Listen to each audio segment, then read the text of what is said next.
And ఇంకోటి ఏంటి అంటే నేను చేసిన స్టెప్ రిస్క్ రిస్క్ ఎక్కువ ఉంటుంది. నేను suppose if I go with stars and everything, ఎందుకంటే నాకు ఆ స్టార్స్ ఇమేజ్ క్యారీ ఫార్వర్డ్ చేయాలంటే కొంచెం రీసెర్చ్ అయితే చేయాలి. సో ఇప్పుడు మహేష్ బాబు గారి తోటి మూవీ చేయాలి అంటే హీ వాజ్ ఓపెన్, ఆయనను కలవడం జరిగింది. అండ్ ఆయన ఎంత హంబుల్ అంటే హీ వాజ్, అండ్ ఎంత ఫిల్మ్ లవర్ అంటే ఈ సైడ్ నా ఇమేజ్ అంతా పక్కన పెట్టి నువ్వు స్టోరీ రాయి, okay, don't think about my image అని చెప్పి అట్లాంటి వ్యక్తులు వాళ్ళందరూ ముందుకు వచ్చినా కానీ even recently I had word with junior NTR sir also. ఆయన దగ్గర కూడా డిస్కస్ చేసినప్పుడు నాకు ఒకటే భయం ఏంది అంటే I don't want to do something, ఏదో ఒకటి రాసేసి తొందర చేసేసి వాళ్ళ ఇమేజ్ టార్నిష్ చేసిన అంటే మాత్రం I can't forgive my self. ఎందుకంటే వాళ్ళ ఫాలోయింగ్ హ్యూజ్ అండ్ వాళ్ళకి ఇమ్మెన్స్ లవ్ అండ్ రెస్పెక్ట్ ఉన్నది. సో కొడితే మాత్రం మంచిగా చేయాలి అండ్ వాళ్ళ ఇమేజ్ని పాడు చేయకుండానే చేయాలి. సో ఒకటి ఇది బడీ కామెడీ, దీంట్లో నలుగురు ఉంటారు, ఎన్వైర్న్మెంట్ మొత్తము డ్రింక్స్ అవి ఇవి ఉంటాయి. So it's a tale about this generation. So ఇట్లాంటి స్టోరీ నాకు ఫస్ట్ వచ్చేసింది already and it was burning inside me. నేను ఇది చెప్పాలి, చేయాలి, ఎట్టి పరిస్థితుల్లో ఒక మంచి ప్రయోగం ఉంటుందని అనుకున్నాను. కాకపోతే ఇది ఏ స్టార్ ఇమేజ్కి సూట్ అవుతుందా అనేసి ఆలోచన చేసే దాంట్లో నాకు ఐ వాజ్ ఎక్స్ట్రీమ్లీ వరీడ్. ఎందుకంటే వాళ్ళ ఇమేజ్ వదిలి వాళ్ళు ఇది చేయాలంటే it's a huge risk for me, for them. So ఇది చేసేద్దామనేసి అనుకున్నాను. సో దట్ అది ఏంటి అంటే నాకు అది చేయడంలో నాకు ఏం పెద్ద రిస్క్ కనిపిస్తలేదు. యాక్చువల్లీ నేను స్టార్స్ తోటి చేయడంలో ఇంకా పెద్ద రిస్క్ ఉంటుంది అండ్ ఇంకా నేను కొన్ని సినిమాలు చేసే ఒక ఐడియా రావాలి అని జెన్యున్గా అనుకున్నాను. కానీ అప్రోచ్ అయితే అయినారు అండ్ ఎంకరేజ్మెంట్ కూడా చాలా బాగుంది. ఓకే, అంటే ఇండస్ట్రీలో అనుకునే మాట ఏంటంటే తరుణ్ భాస్కర్కి పెద్ద హీరోలను డీల్ చేసే అంత కెపాసిటీ లేదు, అంటే డీల్ చేయలేడు తరుణ్ భాస్కర్, చిన్న సినిమాలతోనే వెళ్తాడని ఒక టాక్ ఉంది. అది ఎంతవరకు నిజం? అది నిజమే సార్. ఎందుకంటే నాకు తెలిసి నాకు ఇంకా ఎక్స్పీరియన్స్ రాలేదు. ఇంకోటి వాళ్ళని చిన్నప్పుడు వాళ్ళ సినిమాలు చూసి పెరిగినోడిని. I still have that fan feeling about them. వాళ్ళని చూస్తే ఇట్లా వాళ్ళని డైరెక్ట్ చేయాలనే దాని మీద ఇంకా నాకు కొంచెం పట్టు రావాలని నేను అనుకుంటున్నాను. నైస్. ఓకే ఓకే, అది జెన్యున్ ఫీలింగ్ అది. ఓకే, అండ్ ఇంకోటి అంటే ఇది ఇప్పుడు ఫస్ట్ సినిమా పెళ్లి చూపులు సూపర్ హిట్ కొట్టారు. ఇప్పుడు సెకండ్ సినిమా ఇది తీస్తే అది ఏమన్నా కావచ్చు, అటు ఇటు ఏదైనా జరగవచ్చు. ఇది ఇంకా రిస్క్ కదా మరి. అంటే సపోజ్ ఏదైనా అటు ఇటు అయిందనుకోండి, నెక్స్ట్ అసలు సినిమాకి వేసారు రావచ్చు అసలు ఇంకా నెక్స్ట్ ఆఫర్కి. అయితే నాకు ఒకటి ఏంది అంటే నాకు బలమైన నమ్మకం ఏంది అంటే ఆ బడ్జెటింగ్ చేసిన తర్వాత మనం ఏ బడ్జెట్లో ఒక కథని చెప్తున్నాం అనేది చాలా ముఖ్యమైన విషయం. సో ఇప్పుడు పెళ్లి చూపులు వచ్చేసి చాలా చిన్న బడ్జెట్నే చేసినాం, దీనిది కూడా బడ్జెట్ చాలా చిన్నది. Okay, so there are guaranteed returns on the market. అది ఆల్రెడీ ముందే ఎస్టిమేట్ చేసుకున్నాం. సురేష్ సార్ దగ్గర కూర్చొని మాట్లాడినప్పుడు ఇది ఎంతవరకు సేఫ్ అనేది మాట్లాడుకొని చేసినాం. Definitely there is a risk. Okay, కానీ నాకు తెలిసినంత వరకు నేను తీసుకున్న రిస్క్ చాలా చిన్నది. ఎందుకంటే ఒక చిన్న సినిమా అందరు కొత్త వాళ్ళతోటి చిన్న బడ్జెట్ చేసినప్పుడు డబ్బులు వాపస్ వస్తాయి, అది ఎటువంటి ఇది లేదనేసి నాకు నమ్మకం ఉండే. And I knew key factors కొన్ని ఉన్నాయి ఎంటర్టైన్ చేస్తారు జనాల్ని అని. ఇంకోటి ఏంటి అంటే నేను ఎట్టి పరిస్థితుల్లో ఏమైనా కానీ మళ్ళీ కొత్త వాళ్ళతో చిన్న సినిమా చేయాలంటే భయపడను ఇంకా మళ్ళీ. సో అదొక మంచి ఎక్సర్సైజ్గా నాకు ఉండిపోయింది. సో ఏ విధంగా చూసుకున్నా కానీ ఈ రిస్క్ చాలా చిన్నది వేరే రిస్క్ల కంటే. అసలు అసలు ఏ సినిమా లేనప్పుడు తరుణ్ భాస్కర్ లీస్ట్ బడ్జెట్ ఎంతలో చేయగలడు?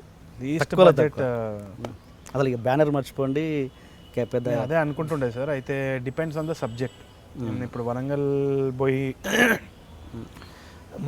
నా హోమ్ టౌన్ వరంగల్ పోయి ఒక చిన్న స్టోరీ రాసుకొని చేద్దాం అనుకుంటే ఒక 50-60 లక్షలు తీసేయచ్చు.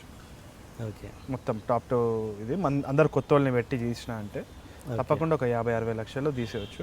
దానికంటే తగ్గించవచ్చు, పెరగచ్చు కూడా కొంచెం, బట్ ఓన్లీ 10% అటు ఇటు. అదొక ఛాలెంజ్గా తీసుకొని చేయాలి ఎప్పుడు నేను చేద్దాం అనుకున్నా. అంటే అది ఏంటంటే సార్ నాకు అది చాలా ఇంట్రెస్ట్. కొందరు అంటారు ఇట్లా షార్ట్ ఫిల్మ్ దాంట్లోనే స్టక్ అయి ఉన్నాడు అని చెప్పేసి. నాకు అనిపించి యాజ్ అన్ ఆడియన్స్ మనం స్టక్ అయి ఉన్నాం ఆలోచన పెట్టుకొని. అట్లా అంతా ఏం లేదు, సినిమాలా చూడాలి. నాకు ఇంట్రెస్ట్ ఏంది అంటే ఇప్పుడు మా ఫ్రెండ్స్ గ్యాంగ్ ఉంది, వాళ్ళతో పోయి షూట్ చేయడం అనేది నాకు చాలా హ్యాపీనెస్ ఇస్తుంది. సో అది ఎంత ఛాలెంజింగ్ ఉంటే అంత బాగుంటుంది మాకు కూడా. అండ్ ఒక చిన్న బడ్జెట్ ఒక మంచి ఊర్లో పోయి తీయడం అనేది it's such exciting thing for so తప్పకుండా నేను మళ్ళీ ఇప్పుడు సపోజ్ ఏమైనా కాన్ఫిడెన్స్ వచ్చి మంచి పెద్ద యాక్టర్లతో తీసినా కానీ అది మంచి హిట్ అయినా కానీ ఎట్టి పరిస్థితుల్లో నేను మళ్ళీ ఒక చిన్న సినిమా తీద్దామనే ప్రయత్నం చేస్తాను, ఎందుకంటే నాకు ఎక్సైటింగ్ ఉంటుంది. ఎగ్జాక్ట్లీ. సో అది నేను ఎక్సైట్ అవ్వకపోతే ఇంకా వేస్ట్ అది చేసి కూడా. ఇదే నగరానికి ఏమైంది, సపోజ్ సురేష్ ప్రొడక్షన్ కాకుండా మామూలుగా మీరే తీసుంటే కనుక అసలు ఆర్టిస్టులకు కూడా పేమెంట్ ఇవ్వకపోతే ఎంతలో తీసేవాళ్ళు? లేదు సార్, ఇంతనే ఖర్చు, ఇంతనే ఖర్చు. మ్మ్. ఎక్కడ నాకు తెలిసి ఎక్స్ట్రా ఖర్చులు అయితే కాలే, ఎందుకంటే we paid everybody properly. Okay. Similarly Suresh Babu గారు కంప్లీట్ ఫ్రీడమ్ ఇచ్చినారు.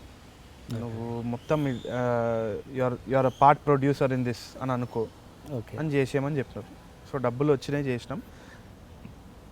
పెళ్లి చూపుల కంటే ఎక్కువ ఖర్చు ఎందుకు అయింది అంటే it was my first outdoor shoot. Goa by shoot చేయాల్సి వచ్చింది.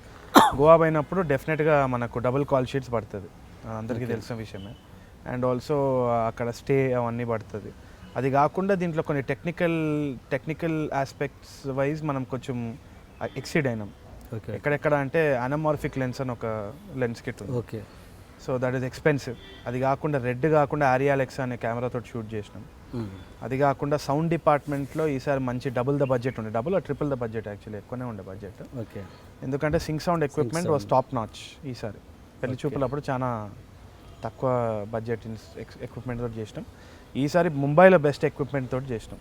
సో అది ఒక హాలీవుడ్ ఫిల్మ్స్లో ఏ ఎక్విప్మెంట్ వాడతారో ఆ ఎక్విప్మెంట్. ఇప్పుడు ఇంకా దీనికి చాలా వరకు డబ్బింగ్ లేదు, లేదు మొత్తం అసలు లేదు. Total film does no dubbing. ఒక 5% ఉంది, ఎందుకంటే కొన్ని డైలాగ్స్ యాడ్ చేసినాము లాస్ట్లో. ఓకే. సో అది స్టూడియోలో చేయడం జరిగింది. కాకపోతే ఏదైతే సెట్ మీద డైలాగ్స్ రికార్డ్ చేసినామో అవే సినిమాలో కూడా ఉన్నాయి. ఓకే. సింక్ సౌండ్ వల్ల వచ్చే ప్రాబ్లమ్స్ ఎట్లాంటివి అంటే ఇంప్రవైజేషన్కి ఛాన్స్ ఉండదుగా, అనుకున్నట్టుగా చేయాలి కదా? అవును సార్, అంటే ఇంప్రవైజేషన్కి ఎక్కువ స్కోప్ ఉంటుంది సింక్ సౌండ్లో. ఎందుకు అంటే నేను రాసిన డైలాగ్స్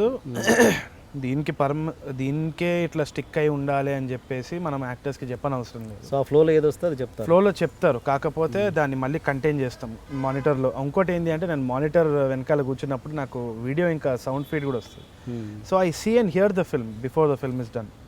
ఓకే. సో నాకు ఒక క్లియర్ ఐడియా ఉంటుంది ఎట్లా వెళ్తుంది స్టోరీ అని చెప్పేసి. సో అక్కడ ఇంప్రవైజేషన్ డెఫినెట్లీ స్కోప్ ఉంటుంది. ఇంకా ఇంకోటి ఏంటి అంటే మీరు సపోజ్ డబ్బింగ్ చెప్తున్నారంటే ఆ యాక్చువల్ ఫీల్ అనేది పోయే ఛాన్సెస్ ఉంటుంది. ఎందుకంటే ఆ థ్రో ఆ వాయిస్ క్యాప్చర్ చేసే ఆ టోనాలిటీ ఆఫ్ ద వాయిస్ అనేది రాదు. కొంచెం ఇట్లా అనుకొని చెప్పడం అవన్నీ కూడా చిన్న చిన్నవి. It will make a huge difference in the natural sense of. So అదైతే దీంట్లో క్లియర్గా తెలుస్తుంది ఆ ఎఫెక్ట్, రియల్ ఎఫెక్ట్ అనేది. అది ఉండాలనేసి నాకు ఇష్టం, అట్లాంటిది అట్లా చేయాలంటే ఇష్టం. అట్లా ఇప్పుడు ఎంత సింక్ సౌండ్ చేయాలంటే ఎంత బడ్జెట్ అవుతుంది ఓన్లీ సింక్ సౌండ్కి? Again depends completely on the story sir. అంటే ఇప్పుడు నాకు దీన్ని చెప్పగలరా ఈ sync sound budget, only sync sound budget? Sync సౌండ్కి పెళ్లి చూపులు లాస్ట్ టైం ఒక 13 లక్షలు, 3.5 lakhs ఎక్కువ అయింది. సో ఐ థింక్ అరౌండ్ 4-5 lakhsలో అయిపోగొట్టినాం అనుకుంటున్నాం సింక్ సౌండ్ అప్రాక్సిమేట్లీ. దీనికి డెఫినెట్లీ డబుల్ అయింది, 13 lakhs వరకు అయింది. కాకపోతే దోస్ 13 lakhs ఆర్ నెగ్లిజిబుల్. మనం ఇప్పుడు కంపేర్ చేసుకుంటే పెద్ద పెద్ద బడ్జెట్లు సినిమా చేస్తున్నాం కాబట్టి అది నెగ్లిజిబుల్. ఎందుకంటే అది వద్దంటే మనం డబ్బింగ్ చేసుకోవచ్చు, కానీ మళ్ళీ తర్వాత మీకు ఆ న్యాచురల్ వాయిస్ అయితే రాదు. అవును. So it's a risk, well thought of, well calculated risk. అవును, డబ్బింగ్కి ఎంతో కొంత పెట్టాలిగా, మళ్ళీ ఒక 3-4 lakhs అయినా అవుతాయి డబ్బింగ్. ఎక్కువనే అవుతుంది అనుకుంటుంది, అరౌండ్ దట్ మచ్. యా